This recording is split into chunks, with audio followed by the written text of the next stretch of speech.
अब एक भगवत प्राप्ति का बिल्कुल सरल उपाय बता रहे हैं कि यदि आप जितेंद्री नहीं हैं, बड़े भजनानंदी नहीं हैं, आपका मन भगवान में निरंतर नहीं लगता है, तो तुम्हें हम बता रहे हैं कि तुम्हें भगवत प्राप्ति सहज में हो जाएगी। कैसे?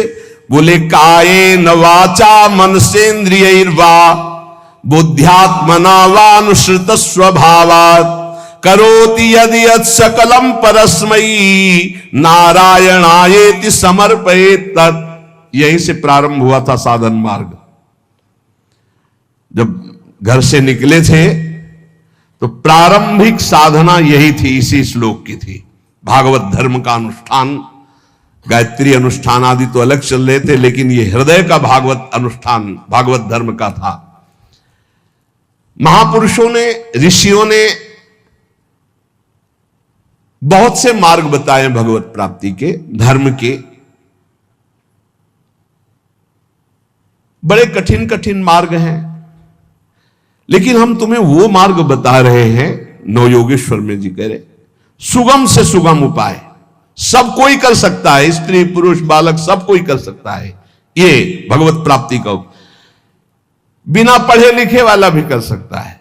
भोले से भोले अज्ञानी मनुष्य सुगमता पूर्वक दिव्य गति प्राप्त करेंगे इस साधन से। इसका नाम है भागवत धर्म। इस मार्ग में, भागवत धर्म में बड़ी से बड़ी त्रुटि हो जाए तो भी पतन नहीं माना जाएगा। बड़ी महिमा इसकी है। देखो, अन्य साधनों में अगर त्रुटि हो गई, जैसे आप 20 वर्ष से ब्रह्मचारी हैं और एक दिन व्यभिचारी बन गए तो 20 वर्ष का ब्रह्मचर्य का क्या? ऐसे हर साधन में है। लेकिन भागवत धर्म में, नाम जप में, इनमें यह सिद्धांत लागू नहीं होता। आप 20 बार नाम जप किए, इसके बाद भ्रष्ट हैं, तो 20 बार नाम जप आपके कल्याण का कार्य करेगा। 19 नहीं होगा, वो 20 ही रहेगा। 21 से शुरू होगा जब आपका शुरू होगा। किसी ने कहा कि आप महाराज जी कहते हैं नाम जप से सारे पाप नष्ट हो जाते हैं, तो लोगों का उत्साह नहीं बढ़ेगा पाप कर्म करने में। तो आप ध्यान से सत्संग नहीं सुनते हैं, तब ऐसा प्रश्न आता है। जब कभी ऐसा वर्णन होता है कि तुम चाहे जितने पाप किए हो, नाम जप करने से सारे पाप नष्ट हो जाते, तो वहां एक जरूर बात हम कहते हैं, अब लो नसानी अब ना नसई हो। आज तक किया, लेकिन हे हरि आज के बाद पाप नहीं करूंगा। तो हम वादा करते हैं, मेरे भगवान के वचन है, अहम त्वाम सर्व पापेभ्यो मोक्षयिष्यामि मा शुचा। और सूक्ष्म रूप से अगर आपने ध्यान से सुना हो कि अगर आज आप कहते हैं कि हे भगवान मैं आपकी शरण में हूं, अब आज से मैं पाप बंद करके आपका नाम जप करूंगा, पक्का आप निष्पाप हो जाएंगे। लेकिन कल फिर पाप जानबूझकर करते हैं तो प्लस हो जाएगा पीछे का। ध्यान से सत्संग सुनोगे तो प्रश्न नहीं उठेगा।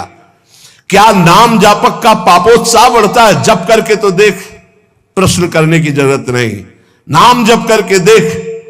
हम कहते हैं नाम ही एक ऐसा है जो सर्व पाप प्रणाशनम।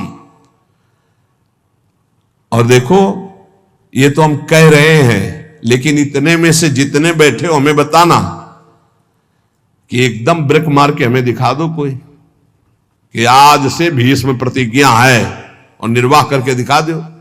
ये तो कृपालु भगवान है, कह रहे हो, हम भी कह रहे हैं कि आज से हम पाप नहीं करेंगे।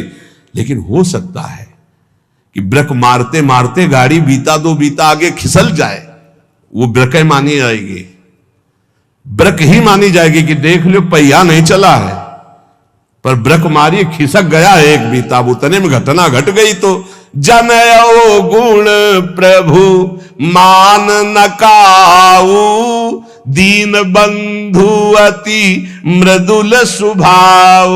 अब मन रहा है विषयी पापात्मा, ब्रक मारते मारते कोई गलती बन गई तो राहत न प्रभु चित चूक किए की, करत सुरत सय बार हिए। ये उसकी बात कह रहे जिसने ब्रक मारी पर चूक हो गई, ये उसकी नहीं कह रहे जो सुन के चूक करेगा। उसके लिए फिर नाम के बल से अपराध करने वाले को नामापराध लागू हो जाता है उस पर। कानून कानून है। अब ये जो भागवत धर्म का बोले, इसमें किसी भी निमित्त से प्रमाद हो जाए तो वो कर्तव्य से च्युत नहीं होता। जैसे जीटी रोड बड़ा है, खाली है, आंख मूंद के चलो तो गिरोगे नहीं, बहुत प्लेन जीटी रोड।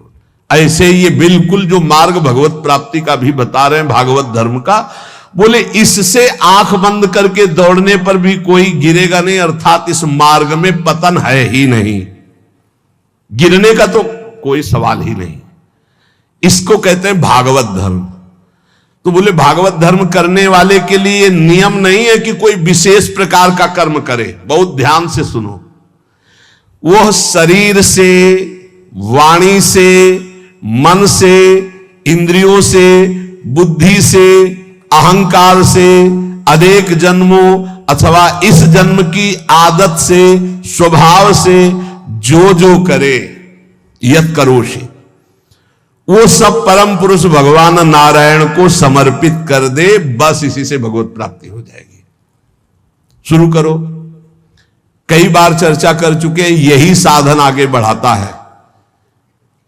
सिद्ध बनने की कोशिश जल्दी मत करो, यहां बल्ले ही जल्दी सिद्ध हो जाते हैं। अरे क्या समर्पित करना, हम तो समर्पित ही हैं। सही ढंग से समर्पित हो जाओ तो ये निकलेगा नहीं कि हम समर्पित हैं। वो प्रभु कहेंगे ये मेरा है। हमें क्या कहें, हमें तो सिर्फ इतना कहना है कि हमारे आप हो, बस। समर्पित है कि नहीं वो तो तुम जानो, हम क्या जाने, क्योंकि समर्पण का तो आपको स्वीकृति करनी हो, आप जानो कितना है, हम क्यों कहें। हमारा हर मिनट, हर सेकंड, हर चेष्टा आपके चरणों में समर्पित होगी। अब यहां देखिए, प्रातः से उठो और एक एक घंटा का समर्पण शुरू करो। अभी बहुत जल्दी साधना के सोपान की ऊंचाई पर आ जाओगे आप, पक्का मान लो, लेकिन वही कर पाएगा जिस पर भगवान की कृपा, जो हम कह रहे हैं। एक एक घंटा का समर्पण, वो भजन हो, नौकरी हो, किसानी हो, खान पान हो, शौच स्नान का समय, जो भी समय आपका गया, फिर से ध्यान से सुन लो, इसमें तर्क मत करना। शरीर से, वाणी से, मन से, इंद्रियों से, बुद्धि से, अहंकार से, अनेक जन्मों की आदतों से, एक जन्म, इस जन्म की आदत से, स्वभाव से, अहंकार से जो जो भी कर्म हो रहे हैं, वो सब परम पुरुष भगवान नारायण को समर्पित कर दो। इसे भागवत धर्म कहते हैं। इसका फल होगा भगवत प्राप्ति। कायेन वाचा मनसेन्द्रियैर्वा बुद्ध्यात्मना वानुसृत स्वभावात् करोति यद यत् सकलम परस्मै नारायणायेति समर्पयेत। ये जब घर से भागे थे और गुरु शरण में हुए थे, तब से अनुष्ठान ये प्रारंभ उसी समय से हो गया था, क्योंकि श्रीमद् भागवत की कृपा बचपन से रही। घर में शाम के रोज भागवत की चर्चा, पर जब वैराग्य भाव में आए तो हमका इसका अनुष्ठान होना चाहिए। ये भागवत धर्म है, और बस ये शुरू कर दिया था। एक एक घंटे का शुरू किया था। जैसे सुबह 7 से 8 बजे तक नाम जप करते हुए शौच स्नान इस आपका 8 बजे, हे करुणा निधान भगवान, 7 बजे से 8 बजे के समय में जो भी कर्म बनाओ आपके चरणों में समर्पित। ठीक, अब 8 बजे से 9 बजे तक जो, फिर धीरे धीरे, ये हम आपको बिल्कुल अक्षरशः वैसे बता रहे जैसे किया, धीरे धीरे शयन तक। जब शयन से सुबह उठे तो रात्रि में सोने का जितना समय था, 6 घंटे, 5 घंटे, 4 घंटे, हे प्रभु आपके चरणों में ये भी समर्पित। अब इसका फल ये हुआ कि कुछ समय बाद हमारे अंदर जलन शुरू हुई और जांच होनी शुरू हुई कि हमारे कर्मों में त्रुटि कौन सी है। उन त्रुटियों का समाधान शुरू हुआ। प्रभु से प्रार्थना, हे प्रभु देखो ये गंदी बात थोड़ी आपको समर्पित होती, देखो मेरे मन में गंदी बात चल रही, मेरे मन में ऐसी बात आ रही। कृपा हुई, जांच शुरू हुई, गंदगी निकालने की प्रार्थना हुई। धीरे धीरे धीरे फिर जब मन, तन, प्राण, अहम ये जब समर्पित हो गए तो फिर बंद हो गया। जब घर का जाया हुआ चेहरा हो जाता है ना, उसको फिर वो पेमेंट नहीं है, वो समर्पित है, फिर वो ये सब बंद हो जाता है। ये इतने से इतने राधा वल्लभ अर्पणम मस्तु, अब कुछ रह ही ले गया तो क्या अर्पणम मस्तु। अब तो राधा वल्लभ जी खुद अर्पणम मस्तु हो गए हैं, तो अब क्या अर्पणम मस्तु, राधा वल्लभ जी अर्पणम मस्तु। अब यही राधा वल्लभ जी का ही राज्य है, तो अब अर्पण क्या करना हो, तो बैठे भी सिंहासन पर। ये सिद्ध, वही हम पहले कही कि सिद्ध ही मत झाड़ो। अगर आपकी स्थिति भगवदाकार नहीं है तो आपको यह साधन बहुत बढ़िया है, बहुत बढ़िया।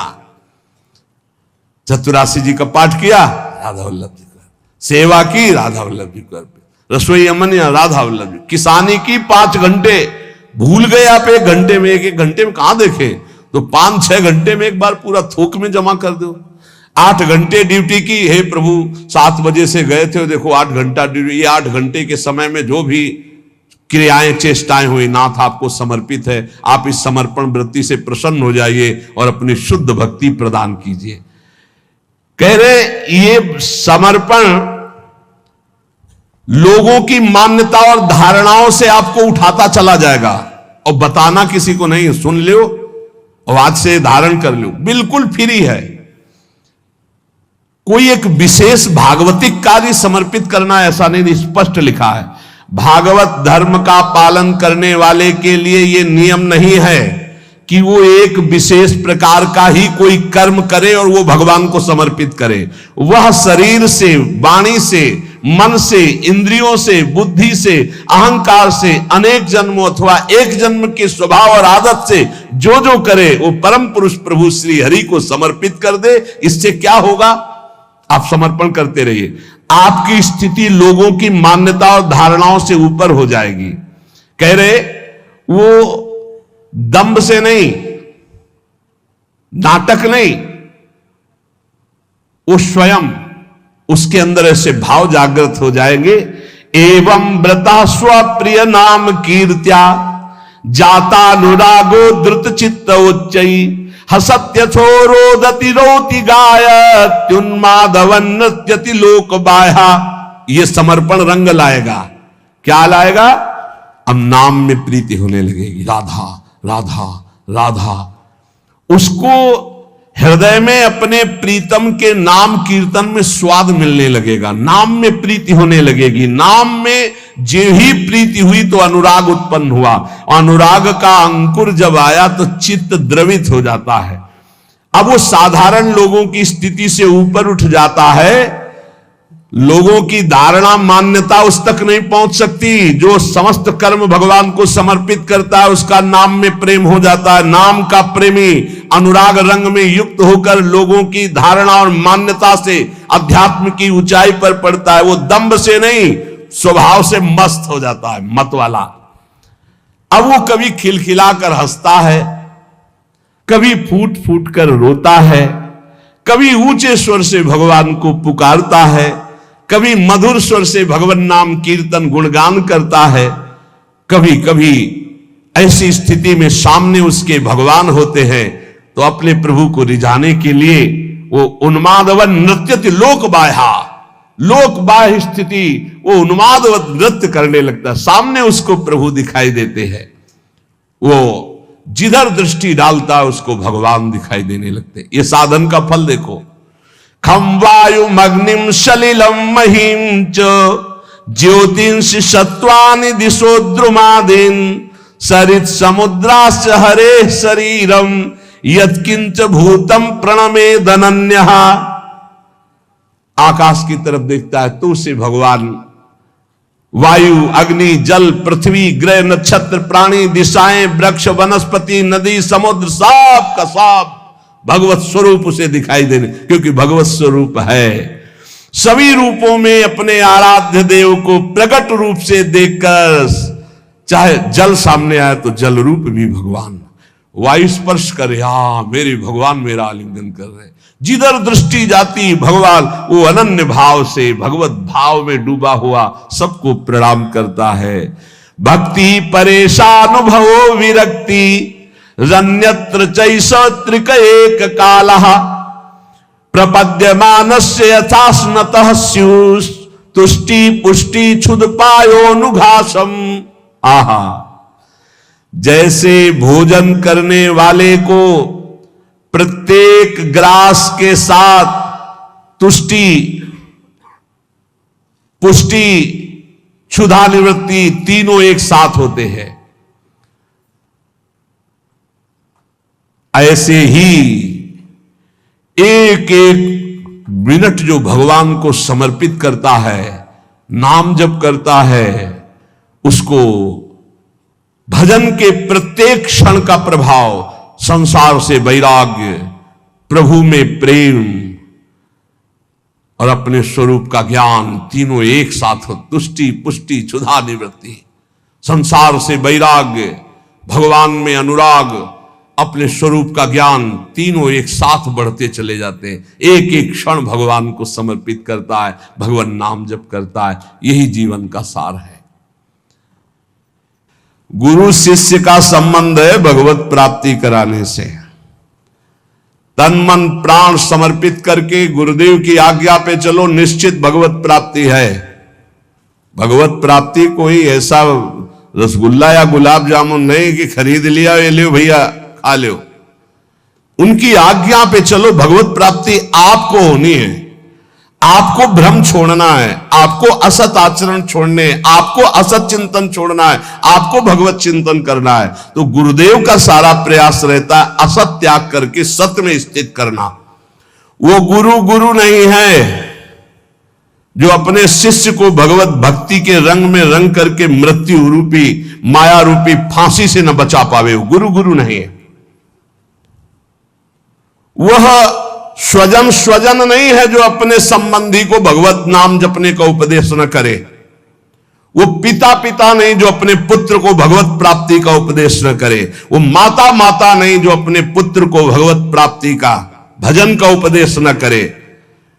वो पति नहीं है जो भगवत प्राप्ति का उपदेश न करे, भगवत प्राप्ति का सहयोग न करे।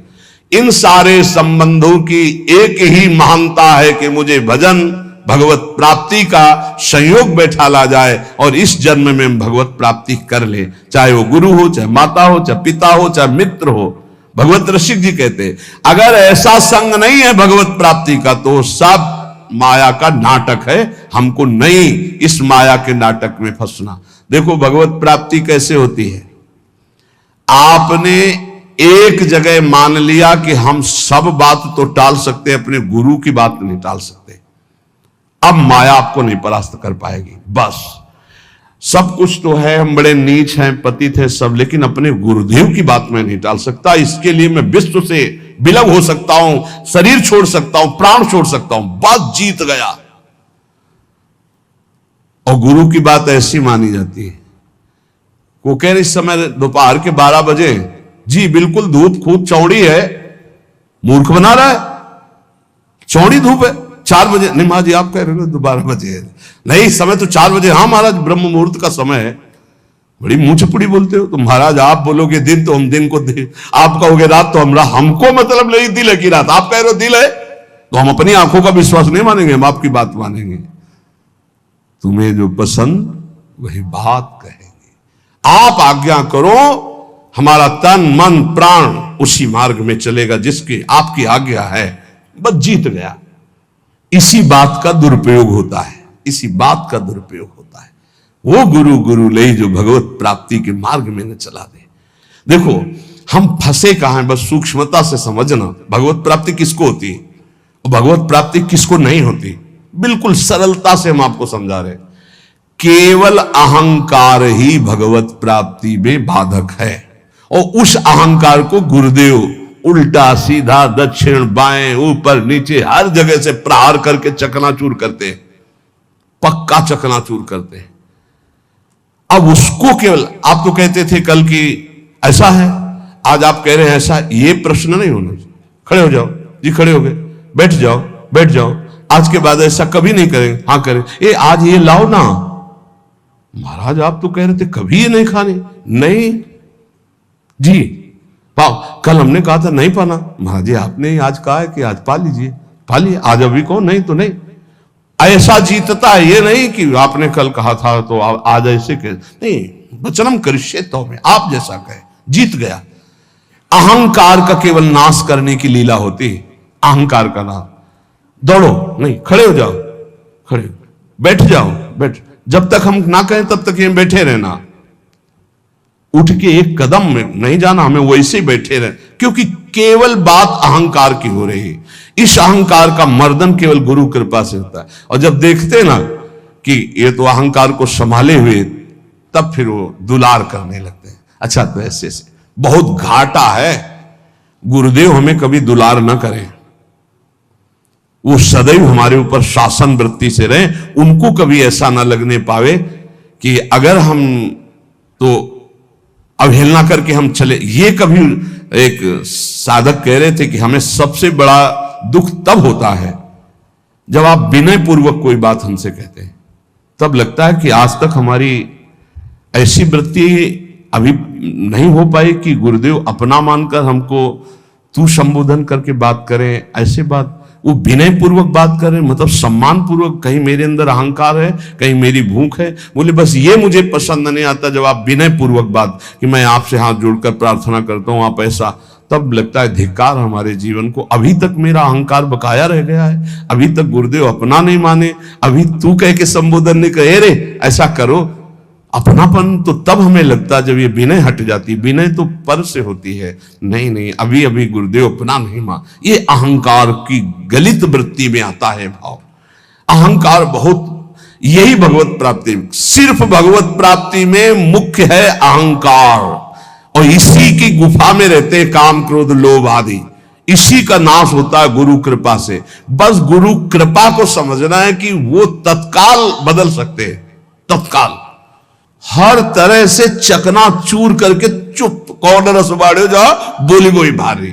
ये केवल गुरु से ही होता है, ये हमने जीवन में देखा। केवल गुरु, एक जगह यार इतना रख लो, एक जगह इतना रख लो, वो जैसे चाहे वैसे, बिल्कुल एक जगह उनकी आज्ञा पे हो जाओ। अभी अभी अभी ये अहंकार गलित होना, ये केवल गुरु से गलित होता है। हमने अपने जीवन के अनुभव में देखा, केवल गुरु से गलित होता है अहंकार, किसी साधन से नहीं। गुरु गुरु वही है जो मृत्यु की फांसी से मुझे मुक्त करके भगवत साक्षात्कार करा दे। वही माता, वही पिता, वही संबंधी है।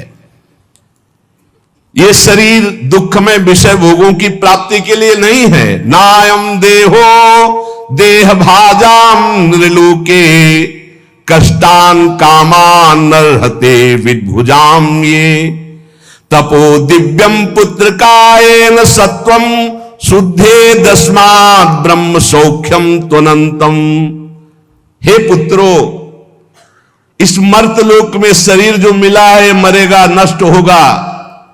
इसमें बड़े रोग, बड़े दुख आने वाले हैं। ये विषय भोगों के लिए नहीं मिला है। ये विष्ठा भोजी सूकर कुकर आदि को ये सब सुख प्राप्त है सांसारिक। इस शरीर को दिव्य भजन के द्वारा भगवत प्राप्ति कर लो, इसलिए मिला मानव देह। तपस्या के द्वारा अंतःकरण को शुद्ध करो। तपस्या कौन? जो हमारे अंदर काम क्रोध लोभ आ रहे हैं उनको जो हम चुपचाप सह रहे हैं, ये तपस्या है। इस शरीर को तपो दिव्यम पुत्रकायेन सत्वम शुद्धे दस्मात् ब्रह्म सौख्यम त्वनंतम। तपस्या के द्वारा अंतःकरण पवित्र करके भगवत प्राप्ति करो। तपस्या कौन? जो हम 2 बजे से जग रहे हैं, सब आराम से खा पी के सो रहे हैं, आप जग रहे हैं।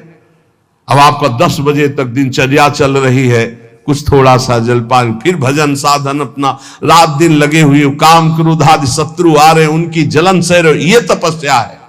ये क्या करेगा? अंतःकरण को पवित्र कर देगा। इस शरीर से अनंत भगवदानंद की प्राप्ति होती है, अनंत भगवदानंद की। शास्त्रों ने बताया है, महत्सेवाम द्वारमाहुर विमुक्ते स्तमो द्वारम योषिताम संग संगम। यदि संत महापुरुषों का संग मिल जाए तो मोक्ष का खुला हुआ द्वार है। और यदि कामी पुरुष का संग मिल जाए, कामिनी में आसक्त, नाना प्रकार के भोगों में आसक्त, तो बोले नरक की सर्टिफिकेट है पक्का। संग से ही उत्तम गति होती है, संग से ही निम्न गति की प्राप्ति होती है। महत सेवाम तो द्वार माहुर विमुक्ते, संतों की सेवा, संतों का संग, संतों की आज्ञा का पालन तो मोक्ष पदवी, भगवदानंद। और विषयी पुरुषों का संग, विषय सेवन तो कह रहे तमो द्वारम योषिताम संग संगम। ऐसे कामी नीच पुरुषों का संग नरक प्रदान करता है।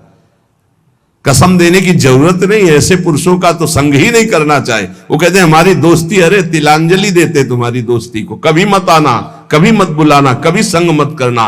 नीच आचरणों में फंसाने वाले दोस्त नहीं, दुश्मन होते हैं। किसी को नष्ट करना, उसको व्यसन दे दो, किसी को नष्ट करना, उसे भोगों में फंसा दो, नष्ट हो जाएगा अपने आप। तो नष्ट करने वाला दोस्त होता है कि दुश्मन होता है? ये बड़ा विचित्र माया का खेल है कि दुश्मन दोस्त बन करके आता है, हम उसे स्वीकार कर लेते हैं।